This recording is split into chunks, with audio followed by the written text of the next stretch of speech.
Y si la ruta comercial más importante para el futuro económico de América Latina no apunta hacia el norte, o sea, ni hacia Estados Unidos, ni al oeste hacia China, sino al este, hacia África. Es una locura pensarlo así, pero sí. Hoy vamos a analizar cómo una conexión que la verdad parece casi aleatoria entre las pirámides de Alejandría en Egipto y las costas de Yucatán está, pues, reescribiendo silenciosamente el mapa del comercio global. Es un cambio de paradigma brutal. Fíjate, históricamente el continente africano ha sido tratado casi como una nota a pie de página en la conversación geopolítica de nuestra región. Claro, como si no existiera. Exacto, como si operara en otro planeta, siempre limitado a estas narrativas de extracción de recursos y ya. Pero la combinación actual de urbanización acelerada y esta nueva infraestructura está transformando a varias ciudades africanas en unas plataformas logísticas de verdad inmensamente sofisticadas. Totalmente. Y para quienes nos escuchan y pues buscan entender hacia dónde se mueve realmente el dinero hoy en día, tenemos sobre la mesa una fuente fascinante para esta exploración a fondo. Así es. Es un artículo de la revista Interalcaldes. Se titula Alejandría-Progreso. La ruta marítima que México está tardando demasiado en mirar. Y plantea una tesis, o sea, muy provocadora. Básicamente que África es la gran apuesta geoeconómica de este siglo. Y que de este lado del mundo apenas estamos abriendo los ojos. Apenas despertando, sí. Bueno, vamos a desempacar esto, porque en la superficie suena tipo a una de esas colaboraciones culturales o, no sé, novelas históricas. Sí, un intercambio amistoso. Ándale, pero cuando revisamos los datos es pura supervivencia financiera. Son matemáticas puras y logística de altísimo nivel, ¿no? Lo fascinante de esto, y creo que es el punto de partida, es que las decisiones de dónde poner un puerto o qué ruta navegar ya no responden a alianzas políticas tradicionales. Ya no es de somos amigos, hagamos un puerto. Claro, ya no es tan romántico el asunto. Nada que ver. Responden a fuerzas tectónicas de la macroeconomía. Hay una gravedad invisible que empuja a los países a buscar nuevas conexiones. Y para entender la urgencia de este artículo, hay que mirar las proyecciones del Fondo Monetario Internacional para 2026. A ver, suelta los números. Egipto proyecta un crecimiento del 4.7%. ¡Wow! Sí, y de este lado la economía avanza a un ritmo mucho más conservador, rondando apenas el 1.5%. A ver, detengámonos ahí un segundo porque necesito entender esto a nivel ya más práctico. Si tienes a la economía más grande del mundo cruzando el río Bravo, ¿por qué molestarse en mirar hacia Egipto? Es la pregunta lógica. O sea, logísticamente, ¿por qué una economía con un crecimiento del 1.5 debería desviar recursos, atención y tanta plata para conectarse con un mercado al otro lado del Atlántico? ¿No sería, pues, más fácil simplemente redoblar los esfuerzos en la frontera norte y ya? Pues mira, si conectamos esto con el panorama general, redoblar esfuerzos en una sola frontera es exactamente lo que te genera los cuellos de botella. Ah, claro, te saturas. Te saturas por completo. Cuando tienes un bloque económico tradicional que avanza lento, en este caso a ese 1.5%, la fricción aumenta muchísimo. Pero el FMI señala que a nivel global, el comercio sigue acelerando a un 3.3%. O sea, hay una divergencia masiva aquí. El mundo va más rápido. Exacto. El capital, las mercancías y sobre todo las navieras buscan la menor resistencia y el mayor rendimiento. Esa tasa del 4.7% de Egipto actúa casi como un imán. Te jala. Obliga a economías de menor crecimiento a engancharse a estos nuevos motores, pues para no quedarse estancadas. O sea, es decir, si vamos en una autopista y nuestro carril de siempre está lleno de tráfico y avanza a vuelta de rueda. Sí, típico embotellamiento. Exacto, pues no tiene sentido quedarnos ahí frustrados tocando el claxon si vemos por el retrovisor que hay un carril de mercados emergentes avanzando casi, 3 veces más rápido. Pones la direccional y cambias de carril. Pones la direccional, exacto. Pero claro, ese cambio no ocurre solo con buenas intenciones o firmas diplomáticas en un papel. Se requiere infraestructura muy pesada. Concreto y acero. Y el artículo de revista Interalcaldes describe una verdadera carrera armamentista de puertos. Hablemos de la escala de lo que está haciendo Egipto, porque cuando leí los números, la verdad, son difíciles de procesar. Son impresionantes. El ciclo 2024-2025 para la Autoridad Portuaria de Alejandría registró la llegada de casi 7,000 buques. ¿7,000? Sí, con un salto impresionante del 30.8% solo en el tráfico de graneleros. Y en términos de volumen nacional, reportan haber movilizado 210 millones de toneladas de carga y 9 millones de contenedores en solo un año. O sea, para dimensionar eso, a quienes nos escuchan, 210 millones de toneladas es el equivalente a mover tipo miles de rascacielos enteros, hechos de acero y concreto, a través del océano cada año. Es una locura visualizada así. Y 9 millones de contenedores, o sea, si los pusiéramos en línea recta, le darían la vuelta al mundo. Es una escala monstruosa. Totalmente. Y no solo es mover cajas. Entiendo que tienen un programa llamado Gran Alex, con una terminal multipropósito masiva, e incluso leí que el Banco Mundial les aprobó financiamiento para descarbonizar su corredor ferroviario, ese que va desde Alejandría hasta el Gran Cairo. Y ese último detalle, el del Banco Mundial, es fundamental en esta historia. Descarbonizar un tren, hoy en día, no es un capricho ecológico o algo para verse bien. No es marketing. No, es un mensaje directo a las cadenas de suministro globales, especialmente a los mercados europeos, que ya tienen unas regulaciones ambientales súper estrictas. O sea, si tu ruta contamina, te cobran más. Exactamente. Egipto les está diciendo, nuestra ruta logística no va a sumar penalizaciones de carbono a sus productos. Están integrando el agua con la tierra de una forma de verdad hipereficiente. Ok, ahora crucemos el océano hacia la península de Yucatán, porque el artículo detalla lo que está pasando en Progreso, y los números también son interesantes. El gobierno estatal reportó un avance del 95% en la primera etapa de dragado de su puerto de altura. Ajá, el dragado. Y estamos hablando de una inversión de más de 1.600 millones de pesos solo para ampliar el canal. Van a pasar de una profundidad de menos 11.75 a menos 13.30 metros, y van a ensanchar el canal de 150 a 180 metros. Todo esto como parte de un nodo logístico gigante. Que se conecta con el Tren Maya, claro. Exacto. De más de 12,000 millones de pesos conectándose con las terminales del Tren Maya de carga. Pues mira, ese 1,5 metros adicional de profundidad hacia el fondo del mar, que suena a poco, ¿no? Suena nada, 1,5 metros. Pues esconde la verdadera revolución técnica de esta historia. En la física marítima, la profundidad lo es absolutamente todo. Pasar a menos 13.30 metros te permite abandonar las ligas menores y empezar a recibir buques post-Panamax. A ver, aclaremos ese término para nuestra audiencia. Claro, para quienes no lo tienen presente, los post-Panamax son naves tan exageradamente anchas y pesadas que literalmente no cabían por las esclusas originales del Canal de Panamá.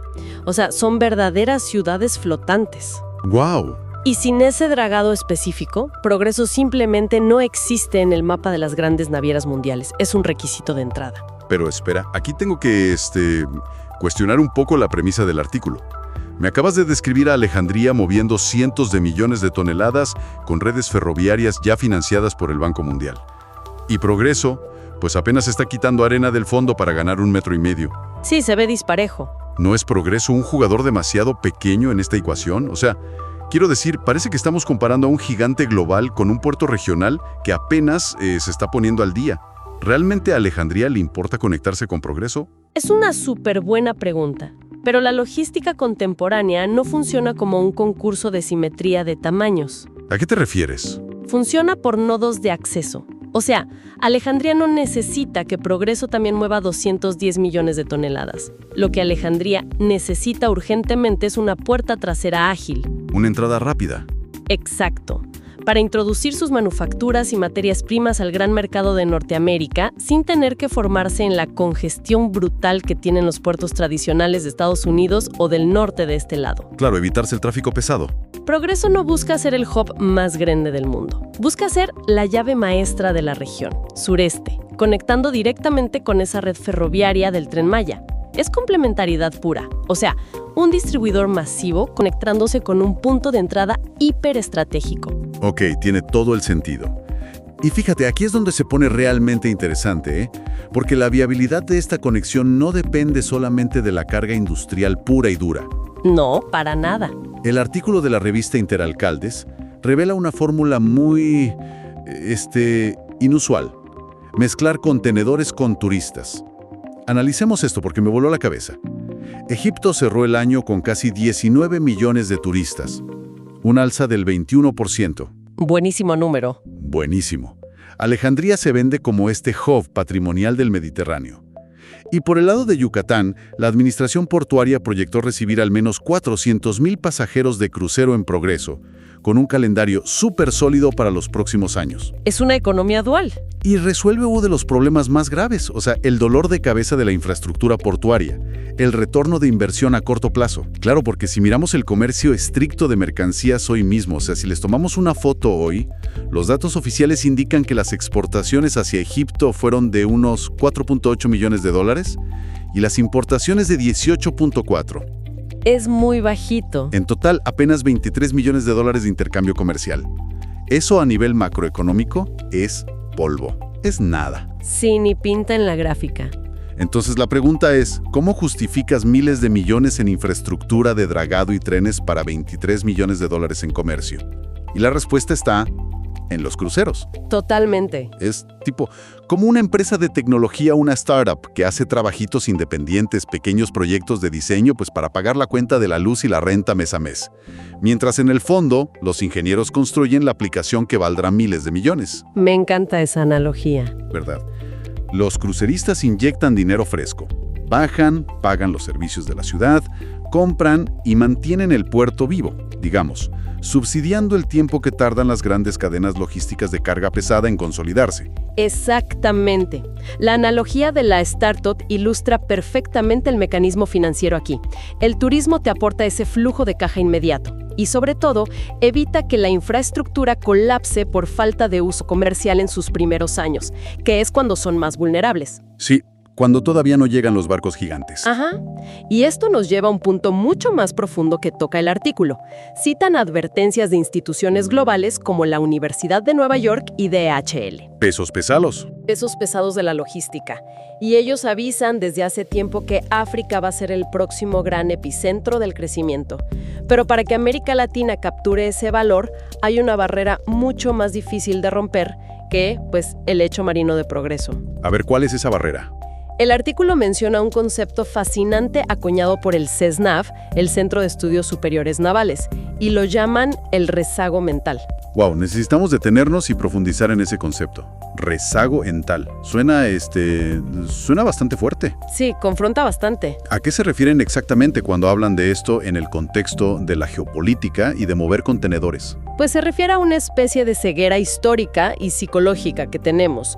Durante siglos, las naciones de nuestra región han construido su visión del mundo basándose casi exclusivamente en dinámicas continentales. O sea, mirar hacia la Tierra. ¿No? En el imaginario colectivo y también en el político, siempre se ha percibido como una barrera, un muro de agua. Un obstáculo. Exacto. Como un límite donde literalmente termina el país. Entonces, el rezago mental es la incapacidad de ver el océano no como una frontera, sino como la autopista más grande y libre de todo el planeta. Es un punto de inflexión tremendo. Pensar en el mar como un muro en lugar de un puente. Mientras otros países, no sé, ven un mapa mundial e imaginan estas líneas de conexión directa saltando por encima del agua. Nosotros vemos el agua azul y pensamos, ahí se acaba mi geografía. Exacto. Y este artículo argumenta que ese rezago mental, esa mentalidad de estar siempre pegados a la tierra, funciona como un arancel invisible y cuesta muchísimo dinero. Te frena económicamente. Claro, porque si no podemos imaginar a Alejandría como nuestro vecino de enfrente a través del Atlántico, pues no importa cuántos metros de profundidad draguemos en progreso, el bloqueo psicológico frena la inteligencia comercial. Absolutamente. Y superar ese rezago requiere, mucho más que discursos políticos bonitos. La viabilidad de toda esta teoría choca de frente con la realidad de la ejecución, que siempre es lo más difícil. Ahí es donde se cae todo. Por eso el artículo identifica 4 retos críticos para evitar que esta conexión se quede solo en el papel. El primero es justamente establecer una política marítima agresiva. Ok, agresiva. Sí, que deje de lado los intereses puramente locales de mi pequeño puerto y vincule a los puertos directamente con la diplomacia económica internacional. Ok, entiendo el punto 1. Pero quiero presionar sobre el segundo reto que menciona la fuente, porque creo que este es el talón de Aquiles de nuestra región entera. A ver. Hablan del peligro de la obra perpetua. Y vaya, quienes vivimos en esta parte del mundo conocemos perfectamente ese trauma. Uf, demasiado bien. Se anuncian estos megaproyectos, se inauguran infraestructuras que quedan a medias, o peor aún, se terminan, van, cortan los listones con mucha prensa y luego nadie las usa. Se vuelven monumentos al vacío. Elefantes blancos. Elefantes blancos, exacto. Entonces, si ya logramos la profundidad en el mar, ¿cómo nos aseguramos de que esta enorme inversión del Tren Maya, de carga y la ampliación de Progreso, no se conviertan en otra obra perpetua? ¿Cómo fuerzas a los titanes logísticos globales a que digan, voy a dejar de usar mis rutas de siempre y voy a empezar a usar este nuevo corredor? Es que esa es la clave. Las navieras no mueven sus barcos por patriotismo, ni por hacerte un favor o por cortesía. Obvio no. Los mueven estrictamente por márgenes de ganancia. Piensa que un barco post-Panamax cuesta cientos de miles de dólares diarios en operación. Diarios. Diarios. Entonces, si un puerto es súper profundo pero es ineficiente administrativamente, el barco pierde una fortuna esperando. La única forma real de evitar la obra perpetua es creando un ecosistema completo, no solo haciendo una fosa más honda en el mar. Claro. Progreso tiene que garantizar que en el minuto que el contenedor toque el muelle, el tren ya esté ahí esperando para subirlo, que las aduanas estén 100% digitalizadas y que haya parques industriales listos para recibir esos insumos. Todo conectado. Sí, en la logística moderna, el dragado es, digamos, el requisito mínimo indispensable para jugar. Pero la guerra real se gana en la velocidad de despacho.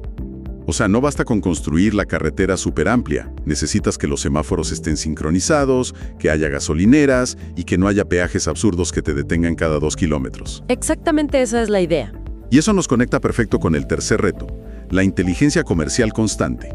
O sea, no puedes construir un puerto increíble y sentarte en una silla a esperar que África llame por teléfono para mandarte cosas. No van a adivinar que estás ahí. No. Se requiere ir a Alejandría, entender qué diablos están exportando, qué necesitan importar y hacer toda esa labor de convencimiento corporativo de venta. Trabajo de campo puro y duro. Y finalmente, el cuarto reto del que habla la fuente, que yo creo que probablemente sea la lección más dolorosa de esta última década. La necesidad de resiliencia frente a la volatilidad geopolítica. Totalmente. Pensemos nada más en los últimos años. O sea, hemos visto cómo un solo barco atascado de lado puede paralizar el comercio de medio planeta. El canal de Suez, claro. Y hemos visto cómo tensiones geopolíticas inesperadas obligan a miles de buques a desviar sus rutas, dando la vuelta a continentes enteros porque es muy peligroso pasar por ahí. Con unos costos altísimos. Confiar la economía de un país entero a una o dos rutas tradicionales es el equivalente financiero a, no sé, apostar los ahorros de toda una vida en una sola empresa. Es un riesgo suicida. Si esa empresa quiebra o tiene un mal día en la bolsa, lo pierdes todo. Diversificar creando puentes nuevos como este de Alejandría a Progreso es básicamente comprarte una póliza de seguro contra el caos global. Y fíjate que esa es la conclusión fundamental que arroja el análisis de la revista Interalcaldes. O sea, las nociones tradicionales de seguridad económica antes estaban ligadas a cuántos tratados de libre comercio firmabas en papel. Sí, todo era papel y firmas. Todo era papel. Pero la seguridad económica del futuro radica en la agilidad y en la redundancia de tus nodos portuarios. ¿Qué tan rápido te adaptas? El océano, con toda su naturaleza impredecible, es verdaderamente el tablero de ajedrez del siglo XXI. Qué frase me encanta. La infraestructura ya está en marcha. Entonces, la pregunta ya no es si la ruta entre Alejandría y Progreso tiene sentido económico. Los datos dicen que sí. La verdadera pregunta es quién va a tener la astucia de organizarla, de sincronizarla y de dominarla primero. El océano como el verdadero tablero de ajedrez. Volvemos un poco al punto de partida de nuestra charla. O sea, ese mapa estático, aburrido y súper predecible que nos enseñaron en la escuela, con estas líneas fijas que nunca cambiaban, se está rompiendo en 1000 pedazos frente a nosotros. Ya no existe ese mapa. Las nuevas rutas de la prosperidad global se están trazando en el agua, de verdad, en este preciso momento. Y quien no se sacuda ese rezago mental para aprender a navegar el nuevo mapa, pues se va a quedar observando el progreso desde la orilla, literalmente. Totalmente, ¿se van a quedar atrás? Entonces, para todas las personas que nos escuchan, ¿qué significa todo este movimiento tectónico para el futuro de nuestras ciudades, de nuestra industria y de nuestros negocios? ¿Creen que de verdad estamos listos para dejar de ver el océano como un límite y empezar a usarlo como puente hacia África? Es un reto gigante. es gigante. Por eso queremos saber sus comentarios y que nos escriban compartiendo su perspectiva sobre esta inmensa reconfiguración. De verdad nos interesa leerles. Sí, queremos saber qué piensan. Además, invitamos a todas las personas de nuestra audiencia a suscribirse a nuestro canal de Spotify para que no se pierdan absolutamente ninguna de nuestras exploraciones a fondo. Cada semana traemos algo nuevo. Así es. Y por supuesto, para entender a detalle toda la escala de este fenómeno, los invitamos a que entren a nuestra página web. Es www.interalcaldes.com. Ahí pueden leer el artículo completo con todos estos datos, las proyecciones del FMI y los retos fascinantes de los que hablamos hoy. Vale muchísimo la pena leerlo completo. Finalmente, pues nos encantaría seguir la conversación y leer sus opiniones a lo largo de la semana. No olviden seguirnos en nuestras redes sociales. Estamos en Facebook, X y LinkedIn. Búsquenos y encuéntrenos como Revista Interalcaldes. Ahí estamos leyendo todos sus mensajes. Ha sido un viaje increíble desempacando un tema tan complejo y sobre todo tan revelador. Hasta nuestra próxima exploración a fondo, mantengan la curiosidad alerta y sigan cuestionando el mapa. Nos escuchamos muy pronto. Ha sido un enorme privilegio estar aquí. Hasta la próxima.